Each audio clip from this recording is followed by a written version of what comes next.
అందరికీ నమస్కారం.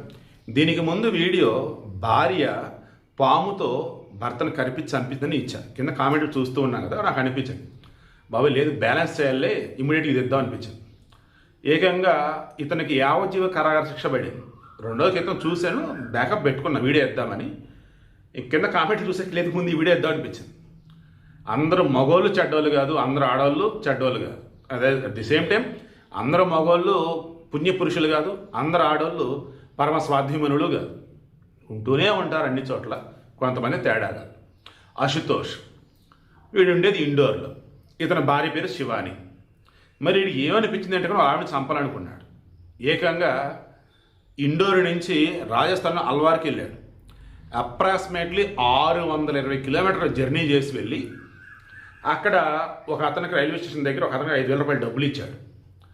అతను ఒక బాక్స్ ఇచ్చాడు ఇతనికి. ఆ బాక్స్ను పట్టుకొని జాగ్రత్తగా ఇతను ఇండోర్ వచ్చాడు. ఇండోర్ వచ్చిన తర్వాత అతని ఇంట్లో దాదాపు 11 రోజుల పాటు అలాగే ఉంచాడు దాన్ని. దేన్ని? బాక్సులో పాముని, విషం ఉన్నటువంటి పామే. తర్వాత వాళ్ళ ఆవిడని తీసుకొని, అంటే వాళ్ళ ఆవిడకి రూమ్లో పడుకొని ఉంది, ఆమెను చంపాలని వీడి టార్గెట్. సేమ్ నిద్ర మాత్రం లేచాడు, స్పృహ కోల్పోయింది. ఇక అప్పుడు పాముని పంపించి కరిపించి చంపాలి. పాము వెళ్ళింది కాటేయట్లేదు, సైలెంట్గా ఉంటాం. కాటేమని చెప్పేసి మీద పెడుతున్నాడు, పాముని పట్టుకొని ఆ మీద పెడుతున్నాడు, కాటేయట్లేదు అది. దాంతో అది కోపం వచ్చేసి పాముని కొట్టి చంపాడు. దాన్ని ఆ పాముని కొట్టి చంపితే ఏం చేశాడు, ఆ పాము పాయిజన్ ఉండేది కదా, అది ఆ బాడీకి రాశాడు. స్పృహలో లేదు కదా, బాడీకి రాసి లోపల ఇంజెక్ట్ చేసినట్టుగా పాము కరిచి చూపిద్దని అనుకున్నాడు. ఇవన్నీ తర్వాత రాబోమని చెప్పేసి ముందు ఊపిరాడకుండా చేసి చంపేశాడు. చనిపోయింది పాము, ఆల్రెడీ పాముని చంపేశాడు. ఇక అయ్యో నా భార్యని పాము కరిచింది అని అన్నాడు. పోలీసులు నిజమే అనుకున్నారు. ఇదంతా జరిగింది 2019 డిసెంబర్ 1న. ఇది 2026 కదా, అది ఒక 7 సంవత్సరాలు అనుకుంటారు, రఫ్ 6.5 సంవత్సరాలు. పోలీసులు ఫస్ట్ సహజ మరణం అనుకున్నారు.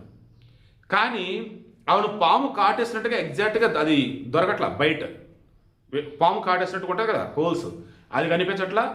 అండ్ ఆ విషం కూడా ఎలాగంటే పాము కరిచినట్టు లేదు, పాము విషయం పూసినట్టు ఉంది. అండ్ ఆ మనిషిని మీద ప్రెజర్ పెట్టి అప్లై చేసి చంపినట్టు కూడా వీళ్ళకి డౌట్ వచ్చింది. పోస్ట్మార్టం రిపోర్ట్లో అదే తెలియదు. చెప్పే కదా, ఇందాకే చెప్పాను కదా, భర్త చనిపోతే భార్య మీద, భార్య చనిపోతే భర్త మీద, తల్లిదండ్రులు చనిపోతే పిల్లల మీద, పిల్లలకి ఏమైనా తల్లిదండ్రుల మీద. ఫస్ట్ అనుమానం ఇదే వస్తుంది. వీళ్ళందరూ అయిపోయిందంటే బంధువుల మీద అనుమానాలు వస్తాయి, లేదా ఫ్రెండ్స్ మీద అనుమానాలు వస్తాయి, లేదా కాల్ లెటర్ కార్డు తెస్తారు. ఇక వీడి మీద అనుమానం వచ్చింది. వీడు ట్రావెల్ హిస్టరీ మొత్తం ఒకసారి చెక్ చేస్తారు, ఫోన్ డేటా మొత్తం చెక్ చేసినప్పుడు వీడు ఏకంగా అల్వారు వెళ్ళింది, అక్కడ రైల్వే స్టేషన్లో డబ్బులు ఇచ్చింది, వాడు ఒక బాక్స్ ఇచ్చింది, ఇవన్నీ రికార్డ్ అయింది. ఇక మొత్తం క్రాస్ చెక్ చేసినప్పుడు ఇక అర్థమైపోయింది వీడే కావాలని చంపాడు. సో శిక్ష ఇప్పుడు ఖరారైంది. మొన్న యావజ్జీవ కారాగార శిక్ష. మరి పిల్లలు ఉన్నారో లేదు, ఆ డేటా ఏమీ రాలేదు. నేను క్రాస్ చెక్ చేసి పిల్లలు లేనట్టు ఉన్నారు వాళ్ళు. పోనీళ్ళు అదృష్టవంతులు, పిల్లలు లేరు. ఇక ట్విస్ట్ ఏంటంటే ఆ అల్వారులో ఈ విషం ఉన్నటువంటి పాములు ఉన్నాయి కదా, అవి అమ్ముతూ ఉంటారంట. ఏ రకంగా? ఇలాగే ఎవరిన చంపడానికంట. దెబ్బకి జడ్జిలు షాక్ అసలు. ఒరే నాయన ముందు అదేదో చూడండి రా అన్నారు.